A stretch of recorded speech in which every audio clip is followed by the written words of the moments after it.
Yeah, why not? great, fantastic. Absolutely. It's our first heat of the junior women's coxed fours. So William Borlase Grammar School on the Berkshire station and Marlow Rowing Club on the Buckinghamshire station. Just as I finish the roll call, they leave the start together.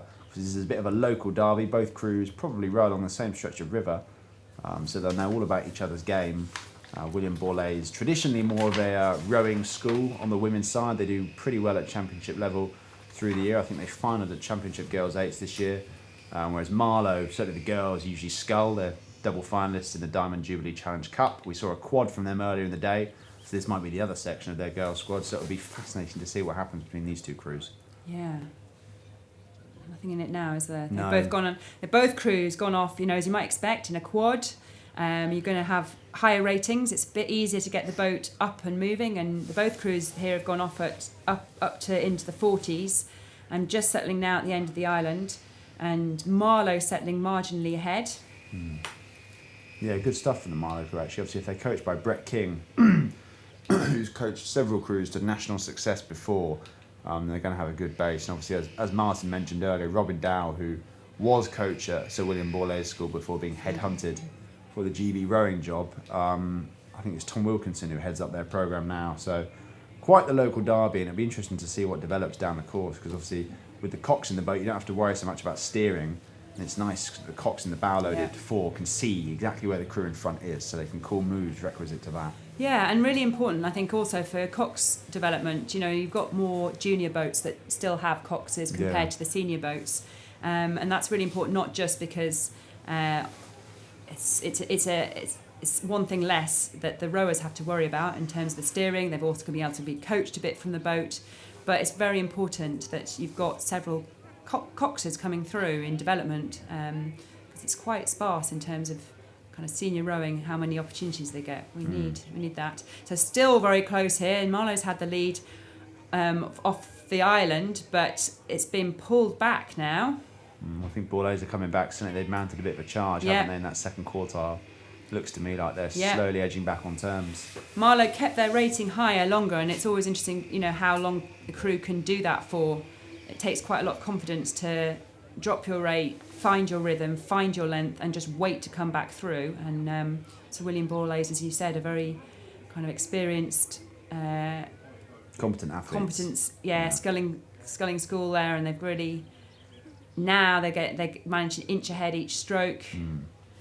I have to draw viewers' attention to the fantastic drone shots that we've got on offer today. I mean, this sort of technology was devoid from the rowing world a couple of years ago, and now we've got these awesome shots that sort of follow the whole race down the river. And from our perspective here in the commentary booth, when we can't see any of the racing in front of us, but the drone shots give us front row seats, really, really good perspective. And give you front row seats at home. And I know it's just, we're at the weekend now, so there were a few people, I'm sure, tuning in when they shouldn't have been at work yesterday on a Friday, but everyone's hopefully been a bit more relaxed now. And it is, so William Borlase, they've held their nerve, because they were down for a while, but they've held their nerve and they're pulling back through now, and they've got themselves to a half, three-quarter length lead. Yeah, good stuff from the Borlase crew, I have to say, considering Marlow jumped out Good and looked like the stronger of the two crews. They've almost stretched out to Clearwater lead now, Borlase, which is quite the achievement considering this course is only 1.5k, so usually crews aren't that decisive. Still on the overlap though, overlap. Just Marlow just hanging on there. It's not decided yet. You see Harry Lyons tearing down the towpath there. He's probably their coach. So it's impressive stuff. In a local derby, so there'll be, as I said, added intensity to this race. They'll have a lot. They have got a lot of support on the bank. Oh, well, Marlow must have been hopeful for a while in that race, but Sir William Borlase in this heat of the junior coxed fours. Yeah. I mean, as they've moved down the course, I think it's safe to say that Borlase probably have this one relatively wrapped up, I think, barring some sort of disaster. So maybe if we head back to the start, and Martin Unsworth can take back over. Thank you very much, Tom. It's brilliant. Thank you, Tom. Okay, here we go. This is the Junior Cox Fours, Henley Rowing Club, Great Marlow School. Massive admiration for both of these clubs. I know a couple of the girls in the Henley Rowing Club crew. They attend the Henley College and are part of our junior programme, high performance programme actually, with Henley Rowing Club. and allowing them to do a bit of training during the day. Well, that's paying off, isn't it? What a fantastic start by them. A very good start indeed. Great Marlow School, massive adoration for them. Fergus started the resurgence there. The school, of course, that Sir Steve Redgrave attended. Absolutely. And was introduced to rowing by his English teacher. Fergus, with a bit of help from funding from the National Schools Regatta, set up the rowing programme. Katie Clavines, ex-Leander Cox, went there and inspired the kids to get rowing, and wow, they've done really, really well. So brilliant to see them out. Henley Rowing Club, lots written about them, lots said about them and their junior programme, and wow, they mopped up at National Schools Regatta. The most successful club and school. They were the outright winners, and by a long way. I think they won something like 8 gold medals and 4 silvers and what have you. So success breeds success in these clubs, isn't it? Once you start to get, well, the thing about getting a programme together, and then one set of athletes inspires the next. So they've really stretched out a good lead here. Look, they've got really well sat back on the finish. They're really pushing those finishes away. They've dropped the rate now, just steadying it out. Clear and comfortable, I'd say, up there. Yeah, their crew earlier on, I think, just got pipped on the line. The second four. They had a second four. Yes, and then a mixture of these and a few other girls, because they've got quite a few girls there. And a couple of their J16s have all gone in the mix, and they will then be the crews that will go through to the junior quads for Henley Royal Regatta. But that is an impressive row. As we see a dad running down the towpath, almost falling over his bike to follow them, and they've eased up there, Alison. They're paddling away from us, and I think we ought to go down to the start. So Henley look comfortably there, as if they're going to go through to the next race. Next up, we have Godolphin School against King's School Worcester. So in this heat of the Junior Coxed 4 for the Groton School Challenge Cup, sat on the start. Blades well buried.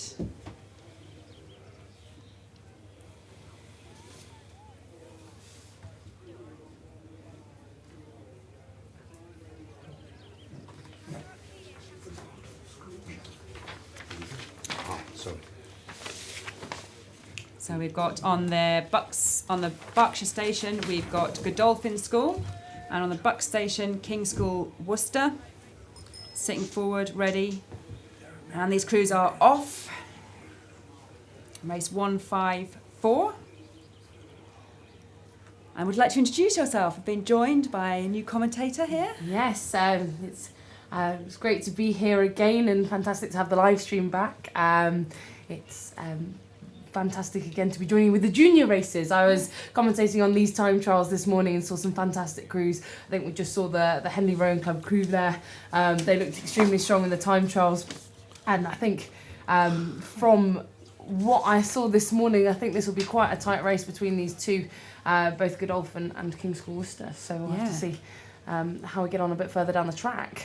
It does seem to be Godolphin School that's taken the lead. They've had a very high rate out, kind of 40, and they've held that high rate, and we're seeing, it's been fairly typical pattern in these early races that one crew gets themselves well ahead because they're quite well seeded out in these first heats. And I think especially, the crews went down from sort of 22 down to 16.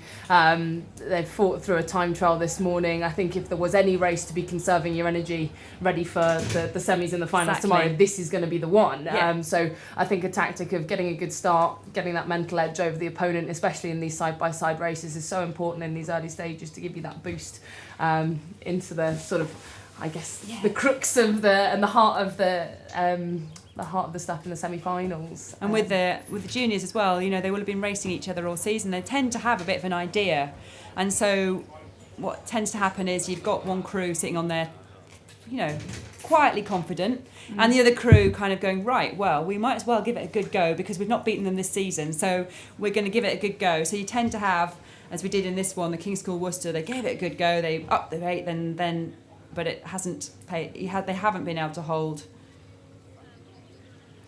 Nah, and do you know what? I think that in terms of, a lot of these races, it's so different when you're side by side with just one other crew. As you mentioned, a lot of these crews will have raced each other at the national schools or even at sort of the Metropolitan Regatta the other weekend, where you've got at least 6 crews, if not, a couple more edged in there side by side, and you can be in lane 1 and the person that you're sat next to on the start line here at Henley Women's could be over in lane 6, and it's just a different experience being half a metre away from them. You've got no one else to focus on. Once you get down on one crew, that's it here. No, I think this Godolphin crew's really sort of taken the stride out now as they come through towards the enclosures. Nice chunky rhythm that they've got there. About 36. It's still at 36, which in a Coxed 4 is still, I wouldn't say they're not considering their lead, they're not relaxing down that much. Yeah, that's true, but I think if they get into the enclosures, I wouldn't be surprised if we see them take it down a little bit more, just to conserve energy for this afternoon. A lot of crews, they have if they know they're going to do well, they have a point, they have a bit of a race plan, and they say, right, this is going to be our practice. We're going to practice our first 1,000, and then you can tend to see the point when they've practiced the bit of the race they want to practice. And then they'll kind of say they're coming down to the enclosures. It's quite tempting, isn't it, to put on a bit of a spurt for the crowd. A bit of a show. Get all your friends looking and watching them. They're just coming past us here in the commentary box now. You almost can't help yourself. You get a bit of, you get excited. You get a bit of cheering, and your parents and your friends are watching. And probably this is what's been tending to happen today. You put on a bit of a burst and then knock it on the head. And do you know what? I think that'll even still be nice for the girls from King's School Worcester as well, because I think when you're sitting that bit further behind, that bit of energy that takes you through the middle, when you know that everyone's watching, you're going to potentially, if this race pans out the way that it is at the moment, go out in style. You really give it your all. Absolutely. And I'm always impressed to see here today how the crews that they can be a long way back, and their ratings up, they're still fighting. No one gives up easily in these races, which is wonderful, because I always think it's not once you're way down, it's not about this race anymore. You're practicing for the next race, so you might as well race it out because you're practicing for the next one. Absolutely. And that's what you've got the King's School Worcester here. I mean, if you saw those crews independently, you wouldn't think there'd be that much gap, but so I think we're cutting back up to the start now. So I think this is race 155. Yeah. Is that right? So up on the start now, race 155, Gloucester Hartbury and St Paul's Girls' School on the Buckinghamshire station for the last heat here of the Junior Coxed Fours. And I think this is going to be a really interesting one. I was actually chatting to Tom Petichus, who coaches the Gloucester Hartbury girls, earlier today. It's a programme that I was part of for a small period of time whilst I was a junior. Sort of the first wave of Gloucester Hartbury students that rode, and they've really concentrated on the sculling stuff. The girls there have had a really good track record in the junior women's quads for the last few years. But this year, Tom, who's their coach, decided to take a little bit of a different angle. They wanted to try the sweep stuff, thought it might be quite lucrative, sort of going into something a bit different with one blade. So most of these girls would have been in the sculling boats for quite some time, and will go back into the sculling boats again to try for the Henley Royal Regatta, Diamond Jubilee Cup a little bit later. But they seem to be pressing on well in the Coxed 4. I'd say it's paying off for them. Their change of tactics is paying off. Yeah, it can sometimes be in the juniors a little bit less competitive perhaps because the juniors, they have to scull to start off with, right? Until they get to what's the age? I can't remember what's 15, the age. 15. I think it is for women, especially, definitely 15. They're not actually allowed because of the asymmetricness. Is that a word? Asymmetricality. Yeah. So thank you for that. They're not better. The asymmetricality of the rowing. Just while the juniors are growing fast, they maintain in the sculling boats so that they've got that symmetricality.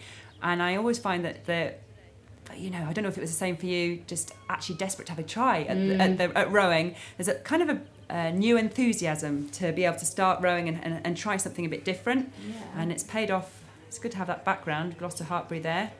Yeah, and I mean, St Paul's girls are a fantastic calibre of rowing. They've had a couple of really good junior successes come through the ranks. Maxine Shesky, who went on to be president of Oxford University, she was an ex-St Paul's girls. Oda Toledo, of course, ex-St Paul's girls. So, you know, they've got a real prestige in the sort of girls rowing scene as well. So by no means is this a match that's unfair or you know, it's always going to be a good challenge for the Hartbury girls who are used to sculling to come up against a well-versed rowing school. But Camilla, when were you able to start rowing? Where were you starting rowing? So I started rowing at Stratford-upon-Avon Boat Club, who are here today as well. So and how old were you when you were? So I started sculling when I was 11 and then switched over to rowing at 15. As you say, it was kind of like an exciting thing, and I came to race here in this event actually, funnily enough, back in 2009. So quite a while ago now. But you know, it's a great one. We did the national schools and things like that, and I think Henley Women's is always a nice pinnacle of the season. You always look forward to that side by side stuff. Between the Booms was the most exciting thing for me as a junior, I think. To be able to come to your first Henley Women's. Absolutely. So Gloucester Hartbury, you know, they took out the good, and now coming past the enclosures now they've dropped it down, long smooth stroke as we've talked about earlier. Just the point at which you make the decision. Probably decided before between the coach and the cocks following out a race plan there. It's really nice to see the leg timing there of the Hartbury crew. Absolutely, if you watch their knees, they just all go down to the deck together. Absolutely. And what you're also looking for is you get the blades buried, then the push. So blades, then the push, and that's what you tend to see in the best of the crews. Really making the use of all the leg drive. Yeah, you're right there. It's looking very good. So, I mean, in terms of, you know, the further races on from that, we've seen a few really good crews earlier on in the draw that you'll have watched if you've been with us with the live stream for the last 15 minutes or so. We've got